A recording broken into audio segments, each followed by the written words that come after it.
नमस्कार दोस्तों, कैसे हैं आप लोग। आई होप आप लोग अच्छे होंगे और आपकी तैयारी भी बेहतरीन चल रही होगी। तो सबसे पहले आप सभी को नव वर्ष की हार्दिक शुभकामनाएं। Happy new year to all of you. 2025 में आप अपने करियर में ऊंचा स्थान प्राप्त कर सकें और स्वस्थ रहें, आगे बढ़ें, यही हमारी कामना होगी ईश्वर से। चलिए स्टार्ट करते हैं आज की क्लास, जिसमें हमारी टॉपिक है राज्य के नीति निर्देशक तत्व। इंडियन पॉलिटी में मोस्ट इम्पॉर्टेंट टॉपिक है। पिछली वीडियो में हमने मौलिक अधिकार पढ़ा था और आज की टॉपिक है राज्य के नीति निर्देशक तत्व और मौलिक कर्तव्य। ये दो टॉपिक हम कंप्लीट करेंगे। यदि आप इसे अच्छे से पढ़ लेंगे तो इससे बाहर एक भी प्रश्न नहीं आएगा। नव वर्ष में नए उत्साह के साथ क्लास की शुरुआत करते हैं और बढ़ते हैं अपनी क्लास की तरफ। राज्य के नीति निर्देशक सिद्धांतों को भारतीय संविधान में शामिल किए जाने का उद्देश्य है। इसका प्रमुख उद्देश्य है सामाजिक और आर्थिक लोकतंत्र को स्थापित करना। कल्याणकारी राज्य की संकल्पना का समावेश संविधान के किस भाग में किया गया है। मोस्ट इम्पॉर्टेंट टर्म है, राज्य के नीति निर्देशक सिद्धांतों में किया गया है, जो कि संविधान के भाग 4 में इसका उल्लेख किया गया है। अगला पॉइंट हम देखेंगे, भारतीय संविधान में किसके अंतर्गत पंचायती राज प्रणाली की व्यवस्था की गई है। तो राज्य के नीति निर्देशक सिद्धांतों के अंतर्गत की गई है। समान आचार संहिता राज्य के नीति निर्देशक तत्वों का भाग नहीं है, किंतु समान नागरिक संहिता नीति निर्देशक तत्व है। इम्पॉर्टेंट टर्म है ये। नीति निर्देशक सिद्धांत वाद योग्य नहीं होता है, यानी इसे कोर्ट में इसकी सुनवाई नहीं होती है। अगला पॉइंट हमारा है, संविधान के किस अनुच्छेद में उद्योगों के प्रबंधन में कर्मकारों की भागीदारी का प्रावधान किया गया है। तो अनुच्छेद 43 क में इसका प्रावधान है। नेक्स्ट पॉइंट हमारा, भारत के संविधान में समान कार्य के लिए समान वेतन के अधिकार का प्रावधान कहाँ किया गया है। यह राज्य के नीति निर्देशक सिद्धांतों में किया गया है। समान कार्य के लिए समान वेतन। पुरुषों और स्त्रियों दोनों का समान कार्य के लिए समान वेतन राज्य के नीति निर्देशक तत्वों में निहित है। इम्पॉर्टेंट टर्म है। आपको बता दें कि एनसीईआरटी बुक आपके एग्जाम के लिए बेहद ही इंपॉर्टेंट है। यदि एक आप अच्छा स्कोर करना चाहते हैं तो सबसे पहले आपको एनसीईआरटी बुक पढ़नी चाहिए। अगला पॉइंट है, राज्य के नीति निर्देशक सिद्धांतों में कौन सा अनुच्छेद अंतर्राष्ट्रीय शांति और सुरक्षा के संवर्धन में संबंधित है। तो अनुच्छेद 51 इम्पॉर्टेंट है, जो कि डीपीएसपी का भाग है। राज्य के नीति निर्देशक सिद्धांत एक ऐसा चेक है जो बैंक की सुविधा अनुसार अदा किया जाता है। यह कथन किसका है। यह कथन केटी शाह का है। यूपीएससी बीपीएससी सभी एग्जाम में यह प्रश्न पूछा गया है, इसलिए मोस्ट इम्पॉर्टेंट है। आगे हम देखेंगे एक साथ सभी नीति निर्देशक तत्व के महत्वपूर्ण अनुच्छेद क्या हैं और उसमें क्या उल्लेख किया गया है। तो सबसे पहले देखते हैं अनुच्छेद 36। नीति निर्देशक तत्वों के संदर्भ में राज्य की परिभाषा दी गई है अनुच्छेद 36 में। अगला है अनुच्छेद 37, जिसमें कि न्यायालय द्वारा प्रवर्तनीय न होना, यह उल्लेख किया गया है। अनुच्छेद 38 में देखते हैं, डीपीएसपी के तहत अनुच्छेद 38 में दिया गया है लोक कल्याण की अभिवृद्धि के लिए सामाजिक व्यवस्था बनाना। आपको सभी अनुच्छेद को याद रखना होगा, क्योंकि ये एक एक अनुच्छेद बहुत ही इम्पॉर्टेंट है, जो एग्जाम में बार बार पूछा जाता है। एनसीईआरटी से लेकर के टीजीटी पीजीटी सभी एग्जाम के लिए मोस्ट इम्पॉर्टेंट क्लास होने वाली है आपकी, जिसमें 2 टॉपिक कंप्लीट हो जाएगी, डीपीएसपी और मौलिक कर्तव्य। अगला अनुच्छेद है 38(2), जो कि आय की असमानताओं को कम करने का प्रयास करना, इसमें उल्लेखित है। अनुच्छेद 39 का में दिया गया है निःशुल्क विधिक सहायता उपलब्ध कराना। अगला है अनुच्छेद 39 ख, समुदाय के भौतिक संसाधनों का स्वामित्व व नियंत्रण इस प्रकार हो जिससे सामूहिक हितों की सर्वोत्तम रूप में प्राप्ति हो। अनुच्छेद 39 ख देखेंगे, पुरुषों व स्त्रियों दोनों को समान कार्य के लिए समान वेतन का उल्लेख है। अनुच्छेद 39 अंगा देखेंगे, पुरुष और स्त्री कर्मकारों के स्वास्थ्य व शक्ति का तथा बालकों की सुकुमार अवस्था का दुरुपयोग न हो। अनुच्छेद 40 में ग्राम पंचायत का गठन दिया गया है, मोस्ट इम्पॉर्टेंट है। अनुच्छेद 40 स्टार लगाएंगे इस पे। अनुच्छेद 41, कुछ दशाओं में काम, शिक्षा व लोक सहायता पाने का अधिकार दिया गया है। अनुच्छेद 42 में काम की न्याय संगत एवं मानवोचित दशाएं तथा प्रसूति सहायता का उल्लेख है। अनुच्छेद 42। अनुच्छेद 43, कर्मकारों के लिए निर्वाह मजदूरी आदि। अगला पॉइंट है अनुच्छेद 43 क में उल्लेख किया गया है उद्योगों के प्रबंधन में कर्मकारों का भाग लेना। अनुच्छेद 43 ख सहकारी समितियों के स्वैच्छिक गठन, स्वायत्त संचालन, लोकतांत्रिक नियंत्रण तथा व्यावसायिक प्रबंधन को बढ़ावा देना। अनुच्छेद 44 देखेंगे सभी नागरिकों के लिए एक समान नागरिक संहिता।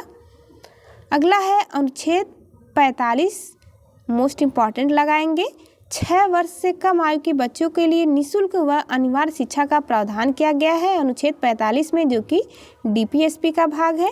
अनुच्छेद 46 में है SC/ST दुर्बल वर्गों के शैक्षिक व आर्थिक हितों की अभिवृद्धि दिया गया है।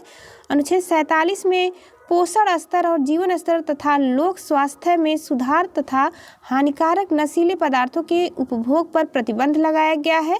अनुच्छेद 48 में गायों, बछड़ों तथा अन्य दुधारू पशुओं को वध कर पर प्रतिबंध लगाया गया है और उनकी नस्लों में सुधार के प्रयास का भी उल्लेख किया गया है। अनुच्छेद 48 स्टार लगाएंगे। इसी के तहत गौ हत्या पर रोक लगाई जाती है। आर्टिकल देखेंगे अनुच्छेद 48 कृषि और पशुपालन में आधुनिक और वैज्ञानिक प्रणालियों का प्रयोग करना। अनुच्छेद 48 क में दिया गया है पर्यावरण का संरक्षण व संवर्धन और वन तथा वन्य जीवों की रक्षा, मोस्ट इम्पॉर्टेंट पॉइंट है, ईवीएस के लिए ध्यान देंगे।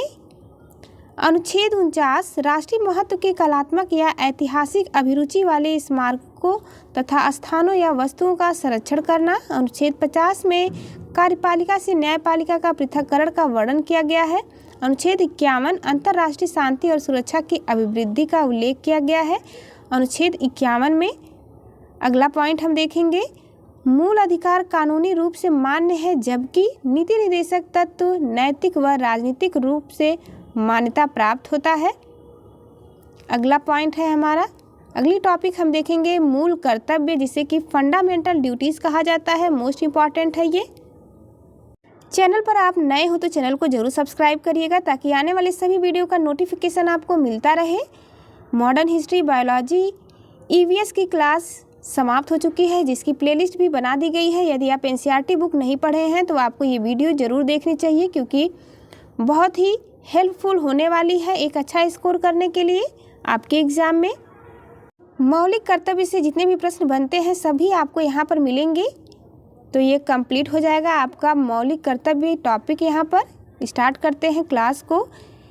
किस देश के संवैधानिक प्रावधानों से प्रभावित होकर भारतीय संविधान में मूल कर्तव्यों को सम्मिलित किया गया है? तो पूर्व सोवियत संघ यानी कि यूएसएसआर से लिया गया है हमारा मौलिक कर्तव्य, जिसे फंडामेंटल ड्यूटीज़ कहा जाता है। भारतीय संविधान के किस भाग में मौलिक कर्तव्य उल्लेखित है? तो यह संविधान के भाग 4A में उल्लेखित है। स्वर्ण सिंह समिति मोस्ट इम्पॉर्टेंट लगाएंगे इस पॉइंट पर। स्वर्ण सिंह समिति ने संविधान में 8 मूल कर्तव्यों को जोड़े जाने का सुझाव दिया था, लेकिन 42वें संविधान संशोधन अधिनियम 1976 द्वारा 10 मूल कर्तव्यों को जोड़ा गया।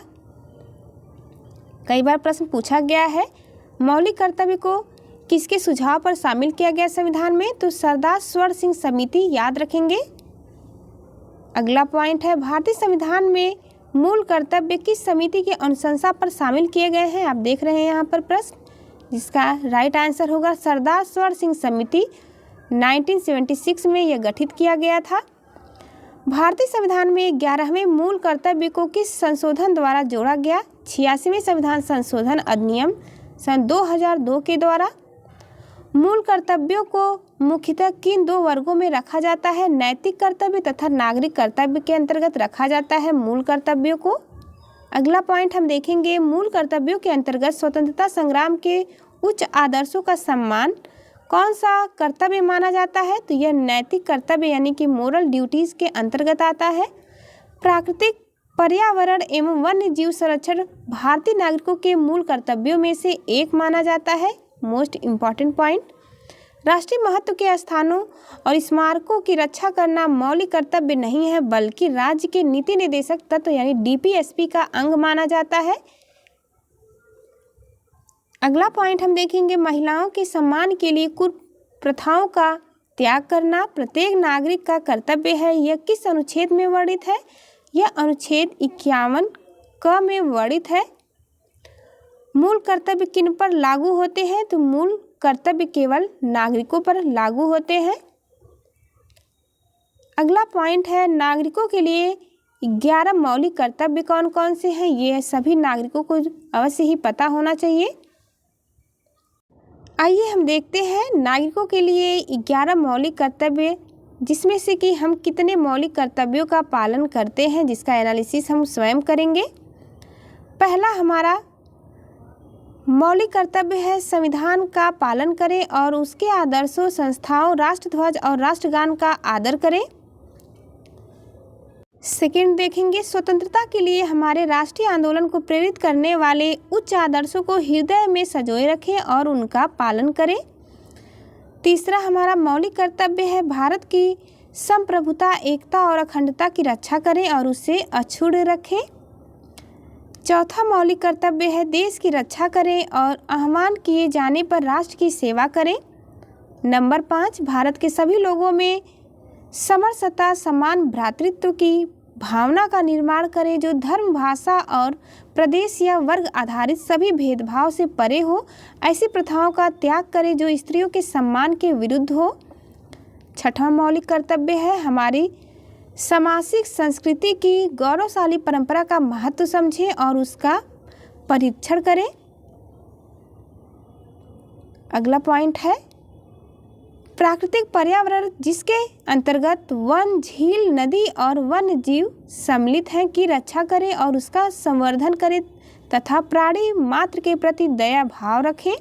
आठवां मौलिक कर्तव्य है वैज्ञानिक दृष्टिकोण, मानववाद, ज्ञानार्जन तथा सुधार की भावना का विकास करें। नौवां मौलिक कर्तव्य दिया गया है सार्वजनिक संपत्ति को सुरक्षित रखें और हिंसा से दूर रहें।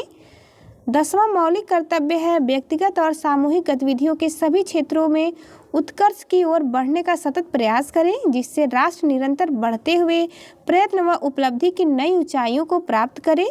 11वां और अंतिम मौलिक कर्तव्य हमारा है 6 वर्ष की आयु से 14 वर्ष की आयु के बच्चों के माता पिता और संरक्षक जो भी हो उन्हें शिक्षा के अवसर प्रदान करें। इस कर्तव्य को संविधान के 86वें संविधान संशोधन अधिनियम 2002 की धारा 4 द्वारा जोड़ा गया है। मोस्ट इम्पॉर्टेंट है। 11वां मौलिक कर्तव्य बार बार पूछा जाता है एग्जाम में। अगला है किसी व्यक्ति को राष्ट्रगान गाने के लिए बाध्य किया जा सकता है। सर्वोच्च न्यायालय ने किस मामले में ऐसा कहा? तो ये याद रखेंगे विजय इमैनुअल बनाम केरल, जो कि 1986 का केस है। अगला पॉइंट हम देखेंगे सर्वोच्च न्यायालय के मुख्य न्यायाधीश PN भगवती ने जनहित याचिका का जनक कहा जाता है। कई बार पूछा गया ये प्रश्न है। जनहित याचिका का जनक किसे कहते हैं? यानी PIL का जनक PN भगवती हैं। आपको याद करने में भी आसानी होगी नाम को। अगली टॉपिक हमारी मोस्ट इम्पॉर्टेंट है राष्ट्रपति। इस टॉपिक को आपको अगली वीडियो में पढ़ा